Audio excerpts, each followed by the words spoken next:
मुलाजमत के दौरान उन्होंने ये गवाही दी। उसके बाद शौकत अजीज सिद्दीकी साहब, जो इस इस्लामाबाद हाई कोर्ट के एक मुअज़्ज़िज़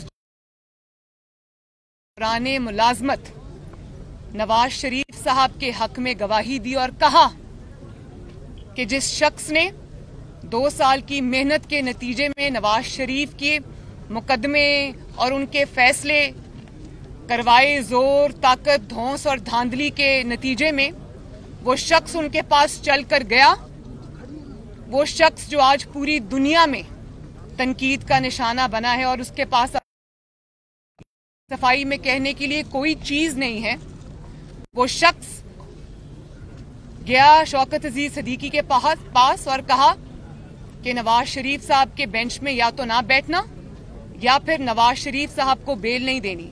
और अब गिलगित बल्तिस्तान के जो चीफ जज हैं उनकी ये गवाही आ गई कि साकिब निसार साहब ने, जो उस वक्त चीफ जस्टिस थे पाकिस्तान की हाईएस्ट कोर्ट के, एपेक्स कोर्ट के, सुप्रीम कोर्ट के चीफ जस्टिस थे, उन्होंने उनके सामने फोन पर यह कहा, बल्कि ये गारंटी ली कि नवाज शरीफ साहब को और मरियम नवाज को इलेक्शन से पहले बेल नहीं दी जाएगी। और जब उनसे पूछा गया कि आप ये क्यों कर रहे हैं, तो उन्होंने कहा कि गिलगित बल्तिस्तान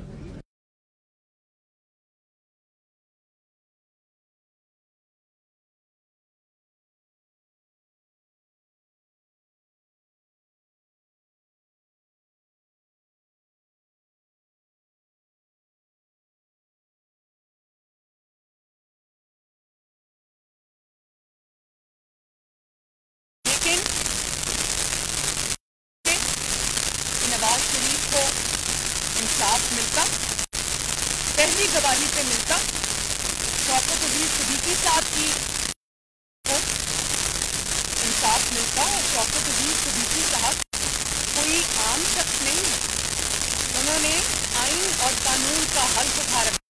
वो इसी इस्लामाबाद हाई कोर्ट के एक मुअज़्ज़ज़ तरीन जज थे।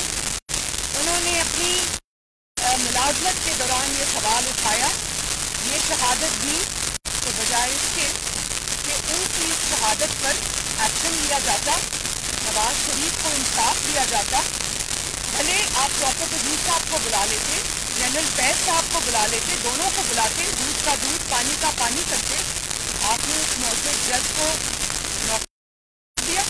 बल्कि ना सिर्फ ये, आपने उसको सच बोलने की पादाश में आपने उसका मुकदमा सुप्रीम जुडिशल काउंसिल में ले गए।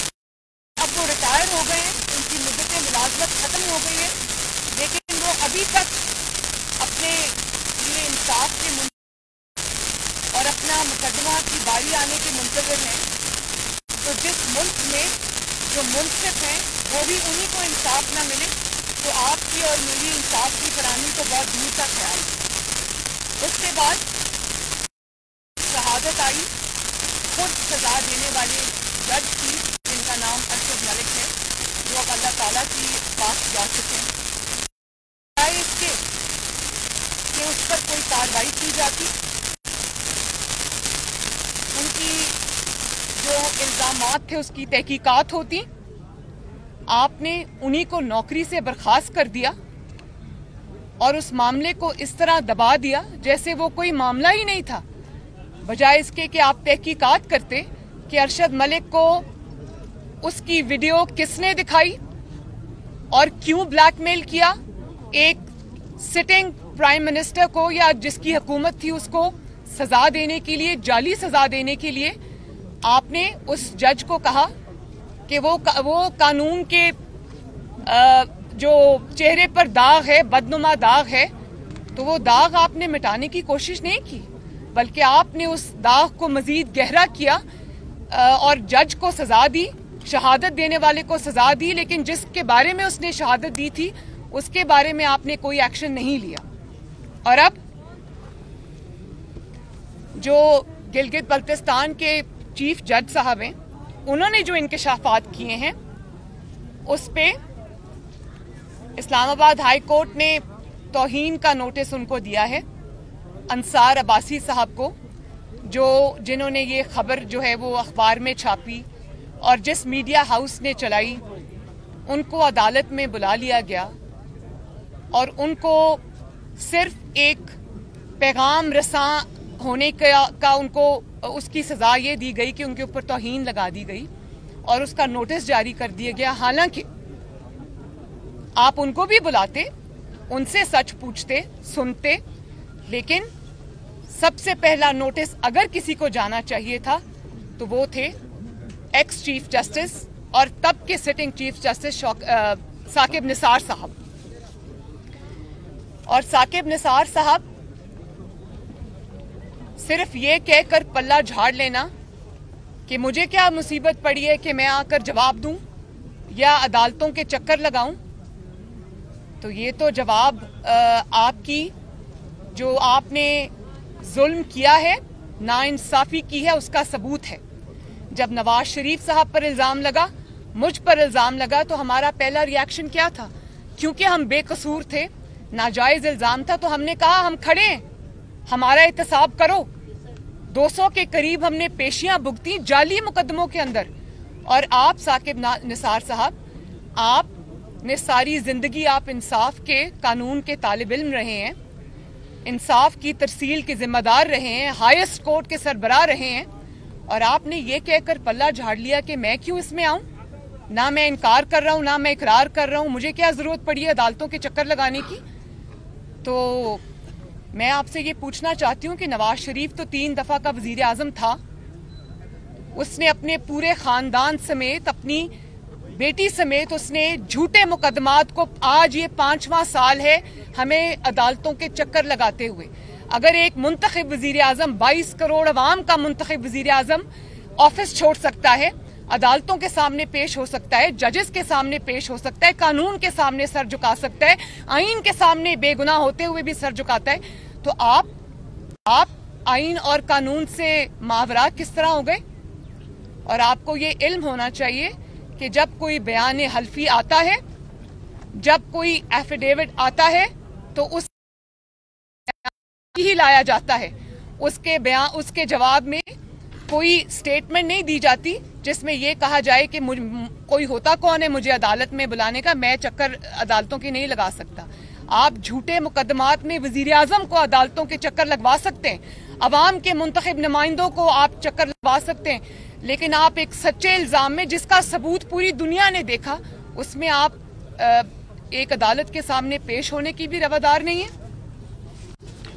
और फिर आप ये देखें कि इंसाफ के मयार आप देखें कि मुशर्रफ को सजाए मौत सुना देने वाली जो अदालत थी या जो फैसला था, उसको ओवरटर्न कर दिया जाता है सिर्फ इस बुनियाद पर कि वो खसूसी अदालत जिसने मुशर्रफ जैसे डिक्टेटर को, कौम के मुजरिम को, पाकिस्तान के मुजरिम को, जिसने पाकिस्तान का आईन तोड़ा, उसको जिसने सजाए मौत सुनाई थी, उस सजा को खत्म कर दिया जाता है सिर्फ इस छोटे से उसके ऊपर कि उस खसूसी अदालत की जो मंजूरी थी वो कैबिनेट ने नहीं दी थी।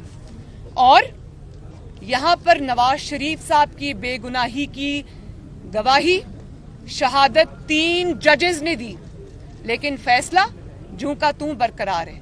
तो इंसाफ के ये मयार आप कौम के सामने है, सब देख रहे हैं। और अंसार अब्बासी साहब की मैं इज्जत करती हूं, पूरी दुनिया ये मानती है कि वो क्रेडिबल जर्नलिस्ट हैं, हमारे खिलाफ भी खबरें लिखते हैं, हमारे खिलाफ भी अगर कोई बात है तो वो करते हैं। तो इंसाफ का तकाजा ये था कि बुलाकर सुना जाता और सच बोलने को तौहीन का नाम ना दिया जाता। सच जो है वो तौहीन नहीं है, सच निजात है। और अतर मिनल्ला साहब एक बहुत रिप्यूटेड जज हैं, उनकी एक अच्छी शोहरत है, मैं उनकी दिल से इज्जत करती हूँ, एहतराम करती हूँ। वो चंद उन जजेस में से हैं जो आईन और इंसाफ पर चलने पर यकीन रखते हैं। मजबूरियां अलग, लेकिन उनकी वो एक अच्छी शोहरत के हामिल हैं। और वो जज हैं जिन्होंने जब लॉयर्स मूवमेंट में उन्होंने जजेस की और इंसाफ की बहाली के लिए जिद्दोजहद की थी पॉलिटिकल पार्टीज के साथ और जजेस और लॉयर्स के साथ मिलकर। तो मैं ये कहना चाहती हूँ कि अतर मिनल्ला साहब भी जानते हैं कि वो सिर्फ जजेस की बहाली की मूवमेंट नहीं थी, वो जो जजेस उस वक्त अपनी अपनी कुर्सियों पर मौजूद थे वो उनकी बहाली की या कुछ अफराद की बहाली की मूवमेंट नहीं थी, वो उस अदल की बहाली की मूवमेंट थी जिसको एक डिक्टेटर ने with a stroke of pen रद्दी की टोकरी में फेंक दिया था। तो अतर मिनल्ला साहब से मैं बिल्कुल ये एक्सपेक्ट करती हूँ कि वो इस मामले में सच को सामने आने देंगे, सच को तौहीन का नाम नहीं देंगे, सच के रास्ते को आसान बनाएंगे, उसके अंदर से जो दुश्वारियां हैं और रुकावटें हैं उनको दूर करेंगे। और अगर आप ये जानना चाहते हैं कि तौहीन अदालत किस चीज़ का नाम है या मुंसिफ की तौहीन किसका नाम है, तो आप अभी 2-3 दिन पहले के हुकूमती एक शख्स के जिसका नाम लेना भी मैं पसंद नहीं करती, उसने ये बात की थी कि उस जज को सामने खड़ा करके जूते मारने चाहिए। इससे बड़ी तौहीन मेरा ख्याल है कि पाकिस्तान की 74 साल की तारीख में कभी पाकिस्तान में ना किसी मुंसिफ की हुई है ना अदलिया की हुई है। और इस तौहीन पे अगर नोटिस नहीं लिया जाता, बाकी जो इतने वाकयात है तौहीन, तो फिर शकूक व शुबहात उठेंगे और जायज होंगे।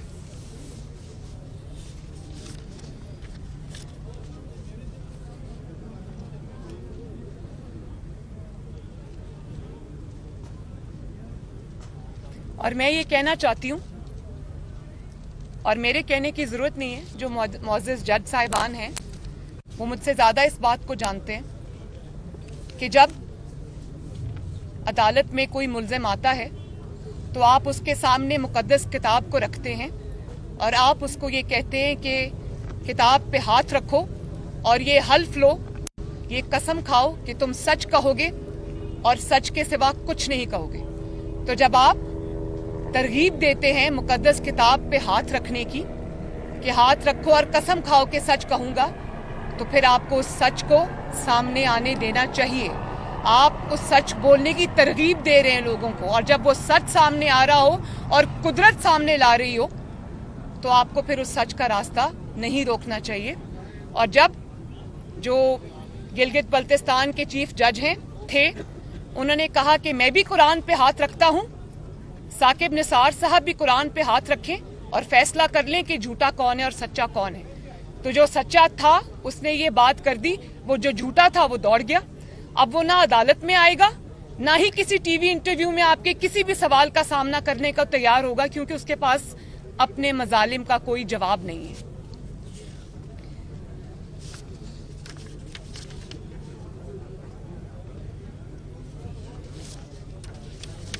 और सिर्फ मैं जो गिलगित बल्तिस्तान के चीफ जज हैं, मैं सिर्फ उनकी गवाही पर नहीं जाती, उसका फैसला अभी होना बाकी है। लेकिन जिन चीजों का फैसला हो चुका, जिन चीजों से ये साबित हो चुका कि साकिब निसार साहब न सिर्फ कानून के, अदलिया के, कौम के, आइन के और इस 22 करोड़ अवाम के मुजरिम हैं, उन चंद चीजों में से मैं आपको जरा कुछ दोबारा याद दहानी करा दूं कि जो फुर्तियां उन्होंने अपने चीफ जस्टिस होने के दौरान दिखाई थीं, उससे साफ जाहिर था कि उनके सामने एक नेफेरियस डिजाइन था, एक साजिश थी जिसको उन्होंने अंजाम देना था, जिसका वो मोहरा बने। उनके सामने एक एजेंडा था जिसकी तकमील उनकी जिम्मेदारी, उनकी जो सरबराही है उसमें होना थी। चुन चुन कर उन्होंने मुस्लिम लीग नून के लोगों पर तौहीन अदालत लगाई, मुस्लिम लीग नून के सिटिंग MNAs पर लगाई, मुस्लिम लीग नून के विनिंग हॉर्सेस पे लगाई, उनके इलेक्टेबल्स पर लगाई, जिनका उनको यकीन था कि ये मुस्लिम लीग नून के लोग इलेक्शन में जीत के मुस्लिम लीग नून की नंबर ऑफ सीट्स में इजाफे का बाइस बनेंगे, जिसमें ये तलाल चौधरी साहब आपके साथ खड़े हैं, मेरे दाएं दानियाल अजीज साहब, ये साहब पीछे खड़े हैं, मेरे दाएं बाएं आगे पीछे मुस्लिम लीग नून में आपको उन लोगों की कमी नजर नहीं आएगी जिनको चुन चुन कर तौहीन अदालत पर सुओ मोटो नोटिस लेकर उनको सच बोलने की पादाश पर उनको इंतखाबी मैदान से बाहर किया गया। और ना सिर्फ ये, बल्कि हमारे सेनेटर्स को, हमारे अपने एमएनएस को, एमपीएस को, सेनेटर्स को उन्होंने शेर के निशान पर इलेक्शन लड़ने से रोका, क्योंकि वो जानते थे कि वो मुंतखब हो जाएंगे और पीएमएलएन की इलेक्टोरल स्ट्रेंथ का बाइस बनेंगे। और उसके अलावा बदनाम जमाना, अब मैं क्या कहूं, पैनामा करते हुए जो इकामे पर जिल्लत का सफर इख्तिताम पजीर हुआ, वो साकिब निसार साहब की सरबराही में हुआ। और वहीं पर उन्होंने बस नहीं किया, वो उतना ही इंसाफ का कत्ल पे उनको तसल्ली नहीं हुई, उन्होंने ताहयात 22 करोड़ अवाम के रिप्रेजेंटेटिव नवाज शरीफ को उन्होंने नाअहल किया। ताहयात उसकी बेटी को बगैर कोई इलेक्शन लड़े, बगैर कोई सरकारी ओहदा रखे हुए 7 साल सजा दी, नाअहल किया। और उसके बाद वहीं पर उनका दिल नहीं भरा तो उन्होंने तारीख एक बना दी इंसाफ के कत्ल की। उन्होंने नवाज शरीफ को पीएमएलएन की सदारत से भी हटा दिया। और उन दिनों में मुझे अच्छी तरह याद है, लोग ये जुल्म देखकर कहने पे मजबूर हो गए थे कि मुकदमा चाहे परवेज रशीद साहब का हो या मुकदमा आपका हो या किसी और का हो, सजा नवाज शरीफ को मिलेगी और बार बार मिलेगी और उसी बेंच से मिलेगी और उसी कोर्ट से मिलेगी। और जी नहीं, वो मैं अभी आपको बताती हूं। तारीख के अंदर हर चीज दर्ज है, वो ना आप भूले ना मैं भूली हूं। बल्कि सिर्फ आप ये देखें कि जब उन्होंने ये एक्सेसेस कमिट कर ली, जब ये ज्यादतियां वो कर चुके, तो बजाय इसके कि वो शर्मसार होते या कहीं ना कहीं उसको अनडू करने की कोशिश करते या बैलेंस आउट करने की कोशिश करते, वो कहाँ किस तरफ चल पड़े। वो अपने सरकारी खर्चे के ऊपर कभी किसी अस्पताल में जा रहे हैं, कभी कहीं छापे मार रहे हैं। और पाकिस्तान का कोई शख्स, कम ही शायद कोई ऐसा शख्स होगा जो साजिश में शरीक नहीं था। साजिश में जो शरीक थे उनको तो एब्सोल्यूट प्रोटेक्शन हासिल थी, साकिब निसार साहब की भी और औरों की भी। साजिश के सारे मोरे बचे हुए थे। उसके अलावा कोई कारोबारी शख्स, कोई मीडिया का कोई भी सच बोलने वाला इंसान या कोई भी आम शहरी साकिब निसार साहब के रऊनत से और अताब से बचा नहीं। उन्होंने भरी अदालत में लोगों को खड़ा करके बेइज्जत करना शुरू किया और अपने कुर्सी का फायदा उठाया, लोगों की तजलील की। PKLI जैसा अवाम का इदारा, जिसमें अवाम के जिगर का, लिवर का, बीमारियों का एक वाहिद इंस्टीट्यूट है, शहबाज शरीफ साहब की उस पे मोहर लगी है उनकी खिदमत की, कि शहबाज शरीफ साहब ने, जो लोग इंडिया पैसा ना होने की वजह से जिगर के अमराज के लिए इंडिया जाया करते थे, वो उन्होंने PKLI इदारा बनाया। और साकिब निसार साहब ने अपने भाई को, फकत अपने भाई को फायदा पहुंचाने के लिए उन लाखों करोड़ों पाकिस्तानी अवाम को इलाज की सहूलत से उन्होंने जो है वो सहूलत उनसे छीन ली। और उसके अलावा मुझे वो दिन भी याद आता है जब एक अदालत में इन्होंने छापा मारा, रेड किया बतौर चीफ जस्टिस, और वो जज अपनी जिम्मेदारियां अदा कर रहे थे। मैं उन जज का नाम नहीं जानती, आप लोग जानते होंगे, हमने तो टीवी पे देखा था, सोशल मीडिया पे देखा था। और वो जज का मोबाइल उन्होंने यूं उठा के ऐसे फेंका और उसके बाद यहीं पर उनकी चार्जशीट खत्म नहीं होती। उनकी चार्जशीट में जो सबसे बड़ा गुनाह है वो इमरान खान जैसे शख्स को, जो आज 22 करोड़ अवाम का मुजरिम है, साबित करप्ट तरीन इंसान है, जो ना सिर्फ करप्ट है बल्कि करप्शन का सरगना है, जो न सिर्फ ये कि अपनी एटीएम मशीन्स को प्रोटेक्शन देता है, बल्कि माफियाज को प्रोटेक्शन देता है, माफियाज का सरबराह है। ऐसे शख्स को साकिब निसार साहब ने साकिब और अमीन के लक़ब से नवाजा, और ये उन्होंने इमरान खान को तो फेवर कर दिया, या इमरान खान को लाने वालों को तो फेवर कर दिया, लेकिन 22 करोड़ अवाम के साथ उस दिन से, जिस दिन से उनको साकिब और अमीन का या सादिक और अमीन का लक़ब दिया गया, उस दिन से आज दिन तक इमरान खान ने पाकिस्तान के 22 करोड़ अवाम से जो जो भी ज्यादतियां की हैं, उन सब का जिम्मेदार सबसे बड़ा आज साकिब निसार साहब हैं। और जिस शख्स ने, इमरान खान ने अपनी नाअहली, अपनी नालायकी, अपने साजिशी जहन से, इंतकामी जहन से आज पाकिस्तान को तबाही के धाने पर लाकर खड़ा कर दिया, जो पाकिस्तान का सबसे बड़ा सर्टिफाइड आटा चोर है, चीनी चोर है, बिजली चोर है, गैस चोर है, दवाई चोर है, इलाज चोर है, अवाम के सुकून का चोर है, उनके वोटों का चोर है। ऐसे शख्स को सादिक और अमीन करार देने वाला शख्स कितना बड़ा सादिक और अमीन है, आज पूरी दुनिया के सामने वो साजिश भी बेनकाब हो गई, और सादिक और सदाकत और अमानत के सर्टिफिकेट्स देने वाला और लेने वाला दोनों आज पूरी दुनिया के सामने कुदरत ने उनको बेनकाब कर दिया।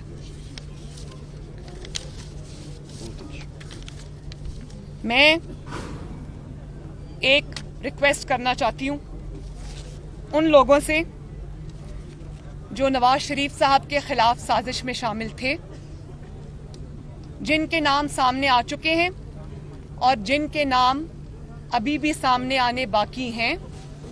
मैं उनको ये कहना चाहती हूं कि प्रोजेक्ट इमरान खान न सिर्फ सवाए बदनामी, रुसवाई, तबाही और इबरत के और कुछ भी नहीं है, तो वो सब जिम्मेदारान जो इस तबाही, बर्बादी, रुसवाई और इबरत के निशान को आज हुकूमत में लाने के जिम्मेदार हैं, अगर वो अपने गुनाहों को का जो एतराफ़ आज नहीं कर सकते कौम के सामने, तो इतना ज़रूर करें कि पीछे हट जाएं और इंसाफ के रास्ते की रुकावट न बने। रेत में सर छुपाने से आपका जुर्म नहीं छुपेगा, उन जराइम पे पर्दा डालने की कोशिश में मजीद एक्सपोज होने से अपने आप को बचाएं, और ऐसे पॉइंट पे मामलात को ना लेकर जाएं जहां से वापसी आपकी, मुल्क और कौम की बहुत मुश्किल हो जाए। तो ये इबरत का निशान है, इबरत का मकाम है। इससे सबक सीखें बजाय इसके कि आप जुल्म को और दवाम दें। इसका एक ही बाइज्जत रास्ता है, एक ही हल है, एक ही तरीका है, एक ही रिडेम्पशन है, एक ही वे आउट है, और वो ये है कि जो तारीखी नाइंसाफियां आप कर चुके हैं उनको आप अनडू करें। नवाज शरीफ साहब को इंसाफ दें, और इंसाफ मजीद मुकदमेबाजी से नहीं मिलेगा। जो असूल आपने लागू किए थे जिस वक्त नवाज शरीफ साहब को सजाएं झूठी सुनाई जा रही थी, जब उन पर झूठे मुकदमे बन रहे थे और जारी थे, उस वक्त जिस तरह आपने आईन, कानून और तरीका कार का मजाक बनाया था, तो आज आप बहुत हो गया। नवाज शरीफ ने 5 साल जुल्म सहा, 5 साल नाइंसाफी सही, मुस्लिम लीग नून ने 5 साल नाइंसाफी सही, 5 साल से हम अदालतों के चक्कर लगा रहे हैं। तो अब बहुत हो गया, अब उन सजाओं को अनडू करें, नवाज शरीफ को बाइज्जत बरी करें। इसके सिवा ना आपकी कोई रिडेम्पशन है, ना इसके सिवा आपकी कोई बाइज्जत वापसी का रास्ता या एग्जिट मुमकिन है।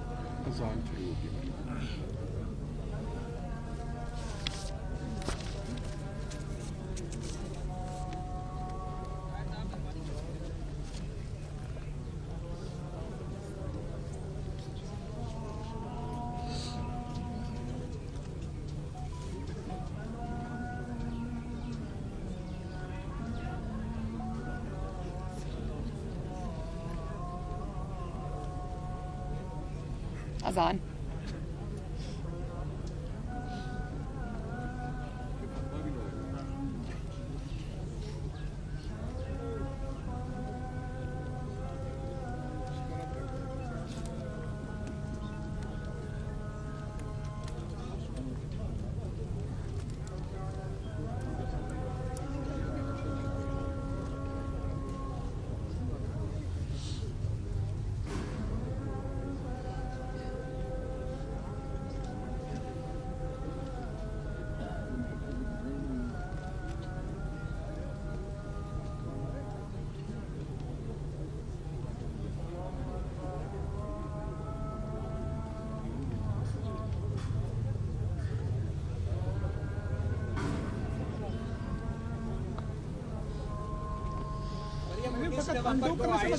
की तब्दीली हो रही है 19 नवंबर को, तो आपकी नए ISI चीफ से क्या तवक्कुआत हैं आप?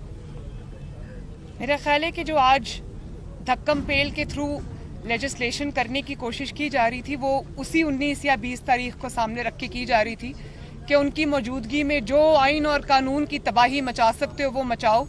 लेकिन आप देख लें, उनके कुर्सी पे होते हुए भी, सब ताकत के मौजूद होते हुए भी आज उनकी हर वार नाकाम जा रहा है, उनकी हर कोशिश जो है वो रायगां जा रही है। तो इसमें आने वालों के लिए भी सबक हैं, जाने वालों के लिए भी सबक हैं। मेरे सबक याद कराने से उनको सबक याद नहीं होगा।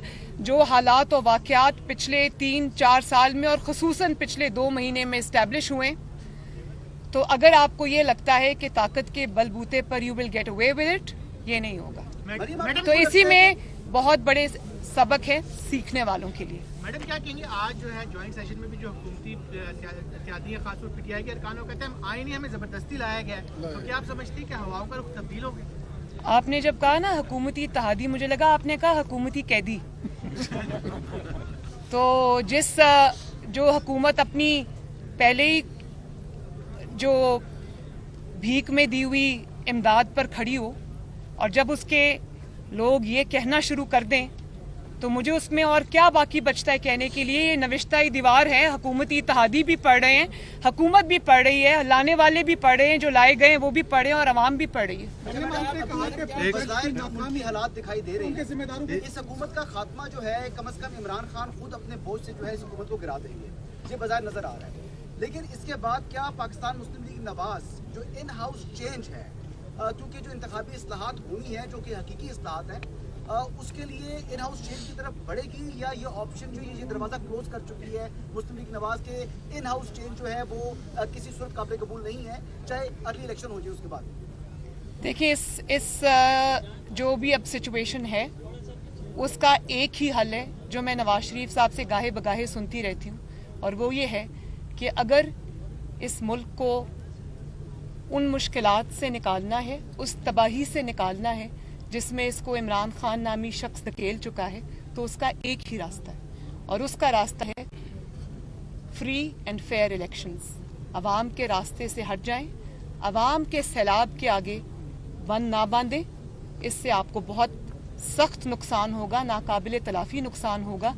फ्री एंड फेयर इलेक्शंस होने दें, अवाम को उनके नुमाइंदे चुनने दें। इन हाउस चेंज तो 2023 में इन हाउस चेंज तो जिनकी वजह से होता है, जिनकी मदद से होता है, हम उनकी मदद नहीं लेना चाहते। हम सिर्फ एक सेकेंड, हम सिर्फ अवाम के को देख रहे हैं, उन्हीं पर अल्लाह ताला के बाद अल्लाह ताला की मखलूक पर अपना फैसला छोड़े हुए हैं, और हम चाहते हैं कि अगली हुकूमत का फैसला पाकिस्तान की आवाम करे। अगर जो अंडू हो जाए तो आपके मामला हल हो जाएंगे? सिर्फ अंडू होने, सिर्फ अंडू, और उनको सजाएं नहीं होनी चाहिए जिनका प्रोजेक्ट नाकाम हुआ है बकौल आपके? सजाओं का आगाज तो हो गया है, और वो कुदरत की तरफ से हुआ है। सजा जो है वो सिर्फ जेल में बंद होने को सजा नहीं कहते। जब एक बेगुनाह, मैं तो अच्छी तरह ये बात जानती हूँ, जब एक बेगुनाह जेल में जाता है तो वो उसको ये नहीं कहता कि मुझे सजा हुई है, वो तो बड़ी हौसले से उसको काटता है कि ये तो मेरे रास्ते की एक ऐसी एक कांटा था जिसको मुझे चुनना ही था, क्योंकि हक के रास्ते में मुश्किलात आती हैं। सिर्फ जेल सजा नहीं होती। जो आज जिस इबरत का वो निशान, चलता फिरता एक इंसान इबरत का निशान बना है, सजा वो होती है जिस सजा के साथ उनको पूरी जिंदगी रहना पड़ेगा, वो जहां जाएंगे उनको इन्हीं इल्काबात से लोग नवाजेंगे। जेल तो 3 साल, 6 साल, 8 साल, 10 साल, 2 साल, 1 साल में खत्म हो जाती है। ये वो सजाएं उनके माथे पर कुदरत ने लिख दी है जिनसे वो पीछा कभी नहीं छुड़ा सकते। मेरी नजर में इससे बड़ी सजा कोई नहीं है। जज के एफिडेविट को क्या आपकी लीगल टीम अदालत में लेकर आएगी और जुडिशियल रिकॉर्ड का हिस्सा बनवाएगी? देखिए, एक सेकंड, हाईकोर्ट के जज का नाम भी आया, तो क्या ये केस किसी हाईकोर्ट? मैं अभी अपनी लीगल टीम के साथ बैठूंगी और हम इस चीज को वे करेंगे। और ये मेरी लीगल ऑप्शंस अभी खुली हैं, मैं इसको अभी डिस्कस भी कर रही हूँ। और थोड़ा टाइम आज नैब ने खुद ही मांग लिया है। वो नैब जो रोजाना की बेसिस पे मेरे केस को चलाना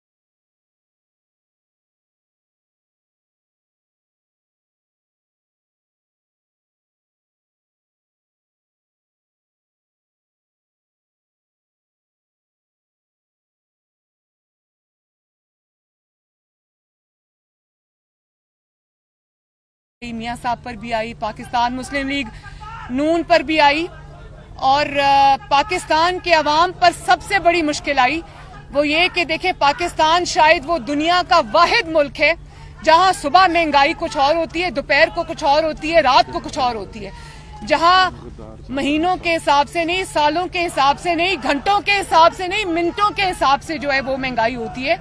और आज हम ये सुनते हैं कि 3 दफा गैस मिलेगी दिन में, जैसे वो 1-1 किलो या 2-2 किलो चीनी के थैले पाकिस्तान के अवाम को भीख की तरह थमाए जाते थे अंगूठे पे निशान लगाकर। आज उसी तरह सुबह नाश्ता आपको अगर आपने पहले करना है या बाद में करना है और गैस का वक्त खत्म हो गया तो वो वक्त का तयन कि आप कब नाश्ता करेंगे, कब आप तहज्जुद के लिए उठेंगे, कब तहज्जुद का वक्त शुरू होगा, कब आप गर्म पानी से वजू कर सकते हैं, कब आपको गैस मिलेगी, कब आप दोपहर का खाना खाएंगे, कब आप रात का खाना खाएंगे, ये इमरान खान तय करेगा, जिसके घर में बनी गाला में और प्राइम मिनिस्टर हाउस में बिला तातुल 24 घंटे गैस आती है, जिसके किचन का खर्चा या हुकूमत पाकिस्तान देती है या पाकिस्तान के अवाम देते हैं। उसको क्या लगे चीनी की कीमतों से, डीजल की कीमतों से, फराटे भरती हुई 10 मर्सिडीज की जो उसका कॉन्वॉय जाता है, उसको क्या पता कि पेट्रोल कितने रुपए लीटर मिलता है, डीजल की क्या प्राइस है, बिजली की क्या कीमतें हैं, गैस की क्या कीमतें हैं। ये तो पाकिस्तान के अवाम जाने बेचारे जो ये अजाब पूरा दिन और पूरी रात भुगतते हैं। मैडम ये भी चलेगा कि राना शमीम साहब जो है वो लंदन में मुलाकातें भी करते थे नवाज शरीफ साहब से और आपकी पार्टी के वो भी रहे हैं, तो उसके बाद उनकी क्या क्रेडिबिलिटी रहती है? और एफिडेविट के हवाले से ये है कि जिस नोटी पब्लिक से आपने उनको टेस्ट करवाया उससे आपने भी यूज किया था, हालांकि वहाँ पे 3 दर्जन से ज्यादा ऐसे नोटी पब्लिक वकला थे जिनसे अटेस्टेड करवाया जा सकता है, तो क्या कहना? सबसे पहले तो जो यूके के जितने भी ये इदारे हैं वो क्रेडिबल हैं, उनके ऊपर आप सवाल नहीं उठा सकते। नवाज शरीफ साहब पाकिस्तान के 3 दफा प्राइम मिनिस्टर रहे हैं, वो लोगों को जानते भी हैं, लोग उनको जानते हैं। तो ये कहना कि वो किसी फलां शख्स को जानते थे और राब्ता किया था, राब्ता तो अरशद मलिक साहब ने भी किया था। जब इंसान को अल्लाह ताला ने सुरखरू करना होता है तो राब्ते भी हो जाते हैं सब। तो वो प्राइम मिनिस्टर रहे, सब उनको जानते हैं, ऐसा नहीं कि वो कोई अननोन शख्स है जिसको कोई जानता नहीं है। और जब तक आपने नोटरी पब्लिक की बात की तो वही ये इदारा है जहां से हुकूमत पाकिस्तान भी अपने पेपर्स अटेस्ट कराती रही है। तो जिसकी क्रेडिबिलिटी ये हो कि दुनिया में किसी कोर्ट ऑफ लॉ में उस बात को डिस्प्यूट नहीं किया जा सकता, उनकी स्टैंप को क्वेश्चन नहीं किया जा सकता, वो चाहे ए से हो, बी से हो, सी से हो, इस बात का कोई ना स्टैंडिंग है ना इस बात में कोई सब्सटेंस है। अपराध के हवाले से बड़ा मामला संगीन होता जा रहा है। लापता सहाफी मुदस्सर नारू 3 साल उसको हो गए, उनकी फैमिली और उनका 4 साल बच्चा आपसे मिलने के लिए आया हुआ है यहाँ पे। तो उस हवाले से आप क्या कहना चाहेंगे? आपकी वो कहाँ है खातून और बच्चा? आप उनको ले आए। मैं अभी जा रही हूँ। PFUJ ने मुझे आज इनवाइट किया हुआ है। PFUJ ने मुझे इनवाइट किया हुआ है बतौर स्पीकर, तो मैं आज वहीं पर जा रही हूँ। मैं इस बच्चे को भी लेके जाती हूँ, मैं इस खातून को भी लेके जाती हूँ। वहाँ पर आप मेरी बात सुन लीजिएगा। बहुत बहुत शुक्रिया। ये क्रेडिबल इदारा है नोटरी पब्लिक, तो आप अपनी मनी ट्रेल की भी कोई नोटरी पब्लिक करवा के अदालत में जमा करवाएंगे या समझते हैं कि हमने कराई थी? आपने करवाई है? जी बिल्कुल। मेरी जो ट्रस्ट डीड है वो नोटराइज्ड है, हर चीज नोटराइज्ड है। हमने जाली डॉक्यूमेंट्स पेश नहीं किए इन लोगों की तरह जिनके पास आज कोई जवाब नहीं है मेरे इल्जामात का देने का। शुक्रिया। आइए आप मेरे साथ।